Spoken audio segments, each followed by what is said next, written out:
భారత్లో టిక్టాక్ సహా 59 చైనా యాప్స్పై నిషేధం విధించడంపై అమెరికా స్పందించింది. చైనా యాప్స్ను నిషేధించడం భారత సమగ్రత, సార్వభౌమత్వాన్ని కాపాడుతుందని, జాతీయ భద్రతను పరిరక్షిస్తుందని పేర్కొంది. ఈ మేరకు అమెరికా విదేశాంగ మంత్రి మైక్ పాంపియో బుధవారం ఒక ప్రకటన చేశారు. భారత్ చైనా యాప్స్పై నిషేధం విధించిన మరుసటి రోజే అమెరికా కూడా చైనాకు చెందిన హువావే, ZTE కంపెనీలపై నిషేధం విధించిన సంగతి తెలిసిందే.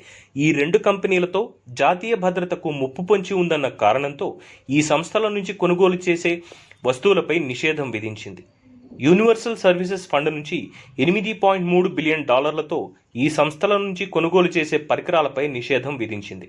ఇటు భారత్ కూడా ప్రభుత్వ రంగ సంస్థలైన Bharat Sanchar Nigam limited, Mahanagar telephone Nigam limited కంపెనీలు మార్చిలో జారీ చేసిన 4G అప్గ్రేడేషన్ టెండర్ను రద్దు చేసింది. వాస్తవాధీన రేఖ వెంబడి సరిహద్దు ఉద్రిక్తతల నేపథ్యంలో చైనా వస్తువులను కొనుగోలు చేయవద్దన్న ఉద్దేశంతో ఈ నిర్ణయం తీసుకుంది. తాజా నిర్ణయంతో హువావే, ZTEలకు ఈ ప్రాజెక్టులో చోటు దక్కదు. ఇక బుధవారం ప్రధాని Narendra Modi Chinese social media app Weibo నుంచి తప్పుకున్న సంగతి తెలిసిందే. మరోవైపు చైనా మాత్రం భారత్ నిర్ణయాలను తప్పుపడుతోంది. చైనా యాప్స్పై నిషేధం వరల్డ్ ట్రేడ్ ఆర్గనైజేషన్ నిబంధనలకు విరుద్ధం అని చెబుతోంది. ఈ నేపథ్యంలో మున్ముందు ఇరు దేశాల మధ్య వాణిజ్య సంబంధాలు ఎలా ఉంటాయో అన్న ఉత్కంఠ నెలకొంది.